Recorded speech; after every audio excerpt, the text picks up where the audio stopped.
Channel PNP one day exam target पे दोस्तों। पिछली कक्षाओं में हम साइकोलॉजी में स्कूल ऑफ साइकोलॉजी को पढ़ रहे हैं। पिछली 2 कक्षाओं में मैंने आपको सबसे पहले संरचनावाद, फिर उसके बाद व्यवहारवाद, उसके बाद आपको मैंने बताया गेस्टाल्टवाद। आज मैं आपको संज्ञानवाद और प्रकार्यवाद, इन 2 चीजों के बारे में बताऊंगा। संज्ञानवाद का मतलब कॉग्निटिव थ्योरी और प्रकार्यवाद का मतलब फंक्शनलिज्म। दोस्तों आइए आप देखते हैं कॉग्निटिविज्म का मतलब क्या होता है। कॉग्निटिव थ्योरी जॉन पियाजे की देन है। यदि मैं कहूं कि आप बताइए फादर ऑफ कॉग्निटिव थ्योरी किसको आप कहेंगे, तो ये क्वेश्चन तो यही बन जाता है कि संज्ञानवाद की जन्मदाता कौन है, तो आप कहेंगे जीन पियाजे हैं। कौन है दोस्तों? जीन पियाजे हैं। जीन पियाजे बच्चे के विकास पे बहुत विशेष ध्यान दिए इन्होंने। ये बच्चे के विकास में मेंटल प्रोसेस, बच्चे खुद अपनी समझ कैसे बनाते हैं, इनका कहना था बालक अपनी समझ खुद बना लेता है, उसे वातावरण से सीखने को मिलता है और वे अपनी समझ को खुद डेवलप करता है। किसी को सिखाने की जरूरत नहीं, उसे वातावरण ही सिखाती है। और उसमें अहम रोल जीन का होता है, मतलब वो उसकी आनुवंशिकता का बहुत बड़ा योगदान होता है। इस तरह से जीन पियाजे संज्ञानवाद के फादर कहे जाने लगे दोस्तों। संज्ञानवाद इंग्लिश में आप देखेंगे या हिंदी में बोलते हैं गाँव में ना कि बहुत संज्ञानी बनता है, बहुत ज्ञानी बनता है। इसका अर्थ क्या होता है कि आप बहुत बुद्धिमान बन रहे हैं। तो संज्ञान का अर्थ बुद्धि से है। किससे? बुद्धि से, यानी स्टडी ऑफ मेंटल प्रोसेस से। किससे है? Study of mental process.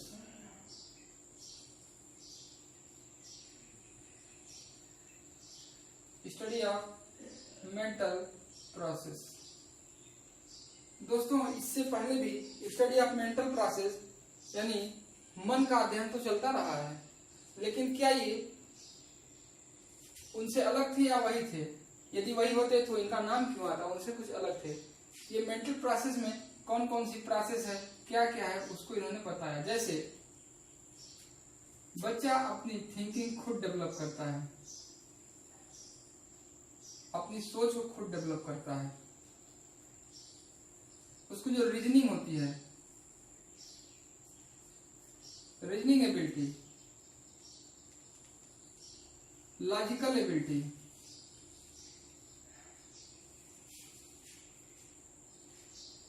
यानी उसकी जो तर्क शक्ति होती है वो भी डेवलप हो रही है। वो भी इसके आता है किसमें? संज्ञान में। यदि वो कोई परसेप्शन बनाता है, क्या बनाता है? यदि कोई परसेप्शन, यदि वो खुद के आइडिया को लाता है, यदि वो परसेप्शन बनाता है, अपनी विचारधारा बनाता है, अपनी यदि वो कोई विचारधारा बनाता है, अपने कोई विचार लाता है, तो भी वो उसके संज्ञान का ही हिस्सा है। क्यों? क्योंकि वो दूसरों को देखेगा, उसको ऑब्जर्व करेगा, तब न उसका परसेप्शन बनाएगा।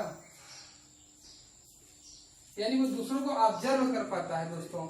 और बहुत सारे जितनी भी क्रियाएं हैं, मानसिक क्रियाएं, वो उसके संज्ञान के क्षेत्र में आती हैं दोस्तों। जैसे जैसे बच्चा बड़ा होता है उसकी कौन सी संज्ञान गतिविधि बढ़ती जाती है, ये चीजें जीन पियाजे ने बताया। जब मैं आपको बाल विकास पढ़ाऊंगा उसमें जीन पियाजे के संज्ञानवाद की थ्योरी, कॉग्निटिव थ्योरी कैसे है, कैसे डेवलप की बच्चे के ऊपर, उस समय उसकी चर्चा की जाएगी। अभी चूंकि बाल विकास में नहीं पढ़ा रहा हूँ, साइकोलॉजी में पढ़ा रहा हूँ, तो साइकोलॉजी में बस इतना जानिए कि जीन पियाजे संज्ञानवाद के दाता थे। ये मेंटल प्रोसेस पे अपना जोर देते थे, मानसिक प्रक्रिया पे। और मानसिक प्रक्रिया मतलब जितनी भी मानसिक गतिविधियां होती हैं, चाहे उसकी अपनी सोच हो, चाहे उसकी तार्किक शक्ति हो, चाहे उसकी लॉजिक शक्ति हो, चाहे उसकी अपनी मैथमेटिकल रीजनिंग हो, चाहे उसकी परसेप्शन, अपनी खुद की विचारधारा हो, अपनी विचारधारा बनाने के लिए दूसरों को ऑब्जर्व करता हो, ये सारी चीजें उसके मेंटल प्रोसेस में कवर होती हैं दोस्तों। जीन पियाजे संज्ञानवाद के दाता थे। इतना ये क्वेश्चन कई बार पूछ चुका है दोस्तों।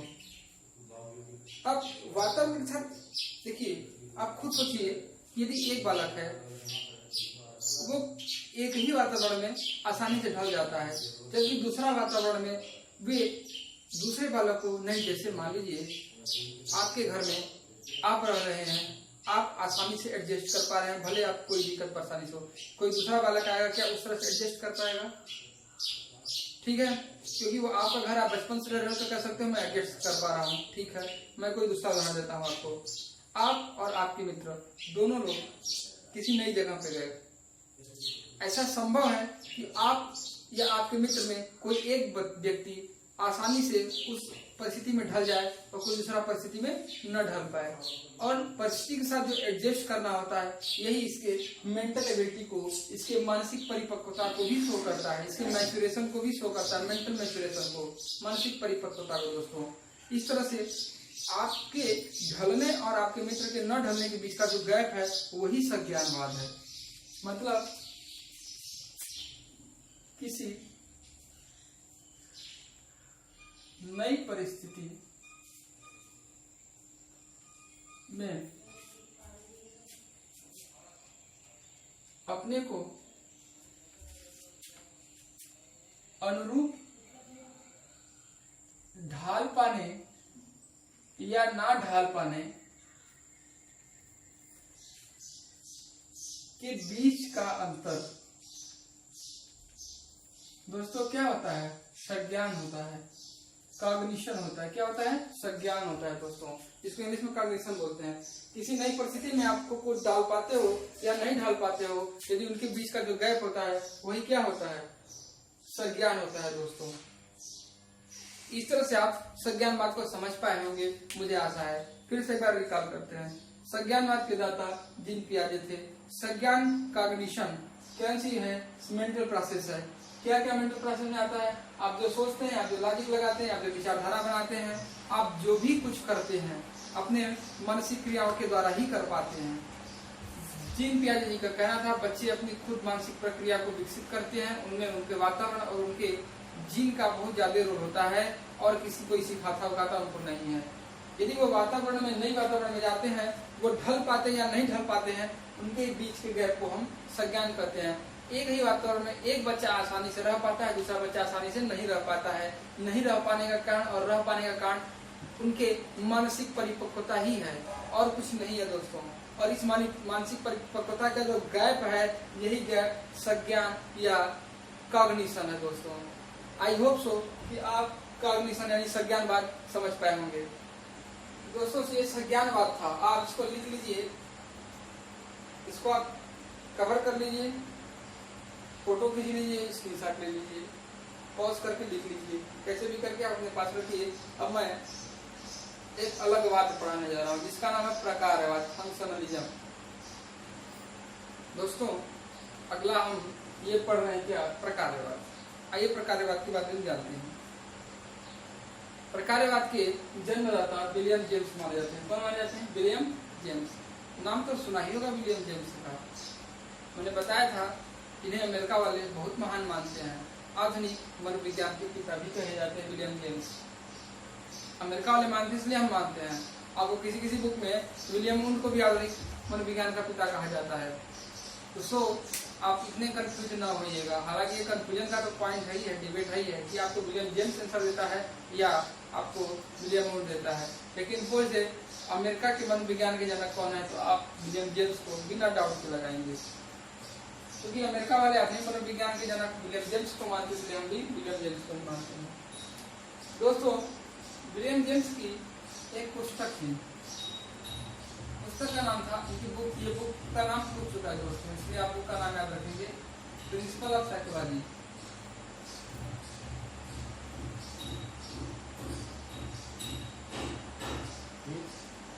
बुक का नाम है प्रिंसिपल ऑफ साइकोलॉजी। दोस्तों, प्रिंसिपल ऑफ साइकोलॉजी बुक किसके द्वारा लिखी गई है? विलियम जेम्स के द्वारा लिखी गई है दोस्तों। इस principle of psychology William James कहाँ थे? हार्वर्ड यूनिवर्सिटी में प्रोफेसर थे। हार्वर्ड यूनिवर्सिटी में प्रोफेसर थे। यहाँ पे ये साइकोलॉजी पे अध्ययन कर रहे थे, जिसे अपने एक रिसर्च पेपर में लिखा, जिसका नाम लिखे थे प्रिंसिपल ऑफ साइकोलॉजी। ये डार्विन का जो पूछता है, ये भी पूछ चुका है, डार्विन का जो व्यवहारवाद था, डार्विन के व्यवहारवाद के सिद्धांत से प्रभावित थे।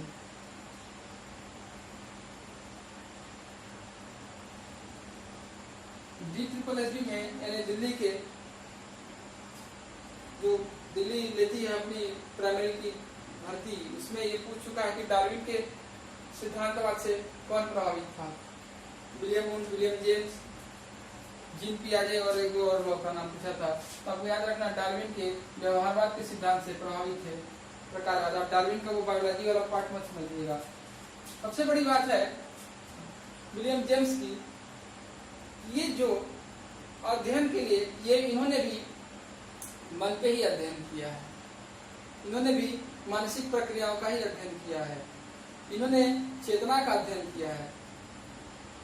दोस्तों सबसे बड़ी बात है जब संरचनावाद आया था स्ट्रक्चरलिज्म, तो उसी के दोषों को देखते हुए फंक्शनलिज्म का जिम्मा उठाया विलियम जेम्स ने। पहला प्रकारवाद संरचनावाद है, तो दूसरा स्कूल ऑफ साइकोलॉजी प्रकारवाद है दोस्तों। तो आप कह सकते हो डार्विन के व्यवहार से प्रभावित थे, ये भी चेतना का अध्ययन कर रहे थे और ये मनोविज्ञान के अध्ययन के लिए जीवों का सहारा लेने लगे। इसलिए मनोविज्ञान के अध्ययन में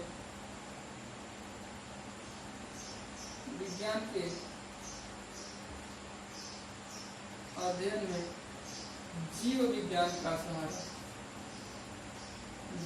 का सहारा लिया। दोस्तों जीव विज्ञान का सहारा लेने का मतलब क्या है? वो जीवों के मानसिक प्रक्रियाओं पर अध्ययन करते थे और उसे मनुष्य के मानसिक प्रक्रियाओं से जोड़ने की कोशिश करते थे। जैसे आज भी आप देख रहे हैं कोविड-19 का जो ट्रायल होता है वो 2-3 जीवों पे हो रहा है। किस पे हो रहा है? चूहों पे होता है, चिंपैंजी पे होता है। क्यों होता है? उनके जो DNA होते हैं, उनके जो गुणसूत्र है वो मनुष्य से बहुत मिलते हैं। तो वो क्या करते हैं, मनुष्य जो गुणसूत्र मिलते तो लगभग व्यवहार उनका मनुष्य का होना चाहिए, ऐसा लोग मानते हैं। इसी तरह से वो उसी तरह के जीवों के अध्ययन करते थे और उसका जो इम्प्लीमेशन है वो मनुष्यों को लाके रखते थे और चेक करते थे कि ये कितना सही है। दोस्तों इनके कुछ समर्थक भी थे। विलियम जेम्स के समर्थकों का नाम आपको याद रखना चाहिए। इनके कुछ समर्थक भी थे, समर्थकों का नाम आपको याद रखना चाहिए। देखिए समर्थकों के नाम में आपके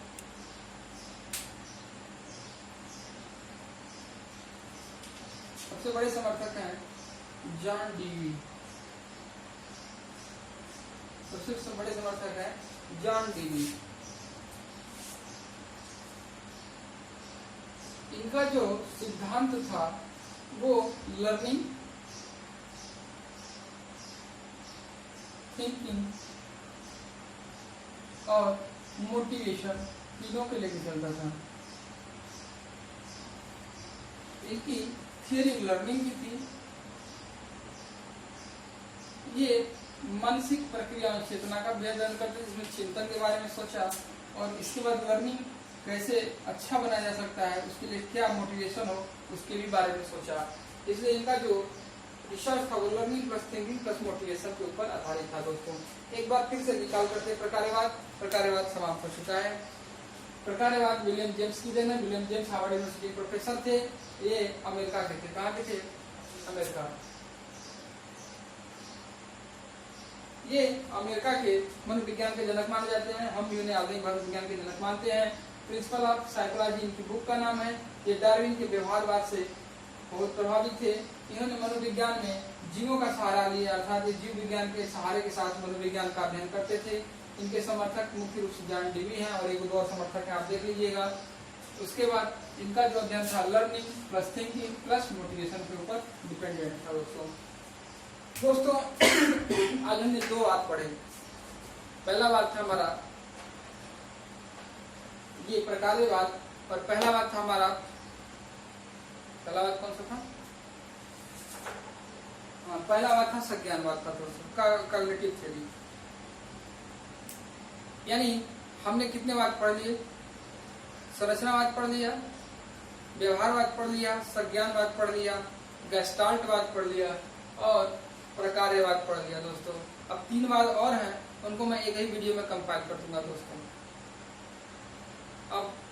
धीरे धीरे देखिए क्या है ना कि आपको रचनावाद संरचनावाद को प्रकारवाद नहीं पढ़ा है, क्योंकि जितना जो इम्पोर्टेंट है जो एग्जाम में आते हैं उनको मैं पहले प्रेफरेंस देके चला हूँ। आपको मनोविश्लेषणवाद पढ़ा ही चुका हूँ, गेस्टाल्टवाद पढ़ा ही चुका हूँ दोस्तों, व्यवहारवाद पढ़ा ही चुका हूँ। अब दो बचे हैं, हार्मिक और ह्यूमनिज्म, मानवतावाद और हार्मिकवाद, यही दो बचे हैं। हार्मिक से क्वेश्चन आया, मानवतावाद से अभी तक क्वेश्चन नहीं आया है। आज यही तक करते हैं दोस्तों। यदि मेरी वीडियो आपको पसंद आ रही हो तो ज़्यादा से ज़्यादा लाइक शेयर और सब्सक्राइब करें। जय हिंद, जय भारत।